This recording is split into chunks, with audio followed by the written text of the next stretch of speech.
Você já viu essa imagem? Ela é a pirâmide salarial dos brasileiros. Essa imagem é de 2018, mas eu vou trazer aqui os dados atualizados agora de 2025. Uma pirâmide salarial, ela mostra as faixas salariais e diz assim, quanto por cento da população está numa faixa e na outra até o topo. Antes de começarmos, meu nome é Lindomeia Mendes, Lindomeia. Eu sou servidora pública e nesse canal nós falamos sobre finanças para servidores públicos, como administrar muito bem o nosso dinheiro para que a gente nunca mais volte para Pindaíba. Já se inscreva no canal para você não esquecer, clica no gostei, eu agradeço pelo seu apoio. Nesse vídeo nós vamos falar de vários números, então na edição eu vou tentar colocar esses números por aqui na tela para que você não se perca. Começando de baixo para cima, da base para o topo da pirâmide, 90% dos brasileiros ganham até R$ 3.500. E se você só ganha um salário mínimo, talvez você esteja se perguntando, quem está com os meus R$ 2.000? Isso aqui é a média. A grande maioria ganha mesmo salário mínimo. A média de 90% dos brasileiros é de até R$ 3.500. Muitos brasileiros ganham só isso. E esse é o salário bruto, tá? Ainda vai ter os descontos de previdência, ou seja, o líquido que a pessoa recebe é menos. Caminhando para o topo da pirâmide, os 5% mais ricos, que recebem salários mais altos no Brasil, ganham R$ 10.313. São dados do IBGE, busca aí, você vai achar. E para estar no 1% mais rico do Brasil, quanto que tem que ganhar? Quanto tem que ganhar a pessoa para estar à frente de 99% dos brasileiros? R$ 30.360, o equivalente a 20 salários mínimos. Agora eu te pergunto, você servidor público que muito provavelmente está nos 5% mais ricos aí dos brasileiros, você se sente rico? Você sente que está sendo um patamar elevado em termos financeiros? Que ganha o suficiente para pagar suas contas sem preocupação? Que pode comprar o que precisa? Que pode ter um carro e uma casa condizentes com estar nos 5% mais ricos da população? E mais, não é difícil achar servidores que estão no 1% mais rico dos brasileiros. Especialmente se você é casado ou casada com um servidor, ambos ganham aí R$ 15.000, já estão há muito tempo no serviço público, final de carreira, talvez um cargo de nível superior, função, facilmente você chega nesses R$ 30.000. Você se considera muito rico? Bom, se você respondeu sim, eu tenho uma certeza com relação a você. Você administra muito bem o seu salário. E talvez também você more em um lugar em que o custo de vida é bem baixo. Mas mesmo que você more num lugar em que o custo de vida é bem baixo, a grande façanha é você administrar muito bem o seu salário, porque mesmo num lugar com custo de vida baixo, nós somos capazes de gastar todo o nosso dinheiro.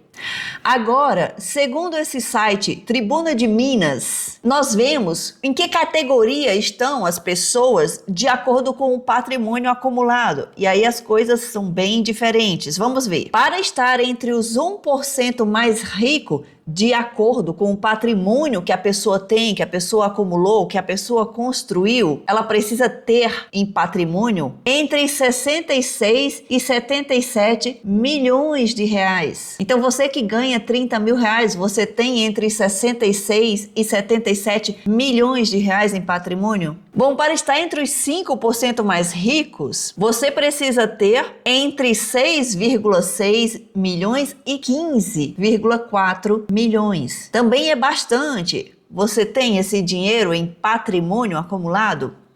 E aqui também nós vemos a faixa dos 10%. Para estar entre os 10% mais ricos, aí você precisaria ter entre 5,5 e 10,8 milhões de reais. Também é muita coisa, é muito dinheiro. A maioria dos servidores que ganha 10 mil, 15 mil, 20 mil, 30 mil reais, eles não têm um patrimônio acumulado de 10 milhões de reais.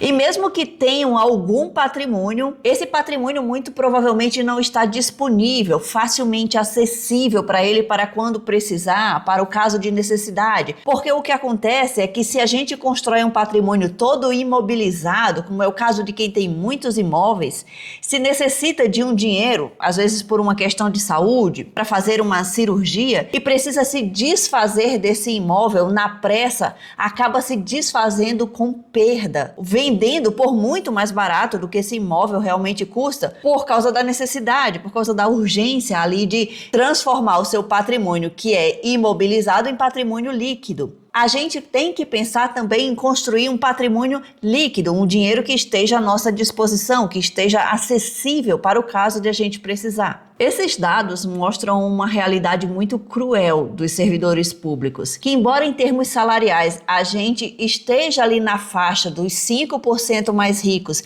e até do 1% mais rico, dependendo do quanto você ganha, se você e o seu marido são servidores públicos, quando a gente fala em termos de patrimônio, muitas vezes não ficamos nem dentre os 10% mais ricos, talvez nem dentre os 20% mais ricos, vamos indo cada vez mais para a base da pirâmide.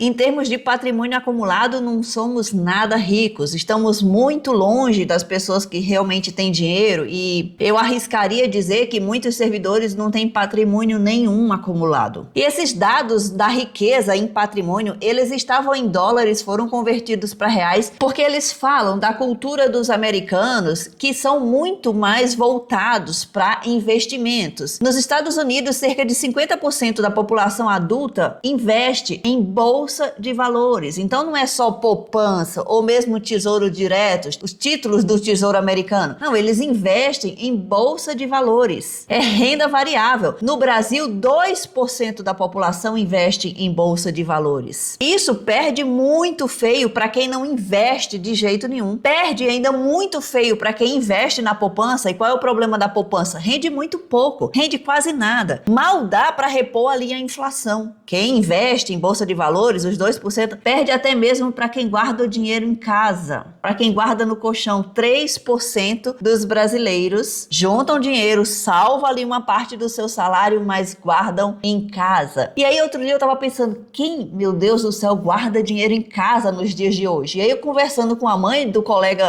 de um coleguinha do meu filho, perguntei para ela, você investe? Ela falando, eu separo um dinheiro lá, mas aí ela fez assim, né? Mas eu vou juntando lá em casa mesmo. E esse movimento aqui é porque ela fazia um rolo com as notas e colocava dentro de um tubo, de um pote lá e guardava na casa dela. Ela disse que tinha uns 5 mil reais guardados nesse pote. Em notas. Sim, para guardar em casa só dá para ser em notas, mas quem usa notas hoje em dia é Pix para lá, Pix para cá, cartão de crédito.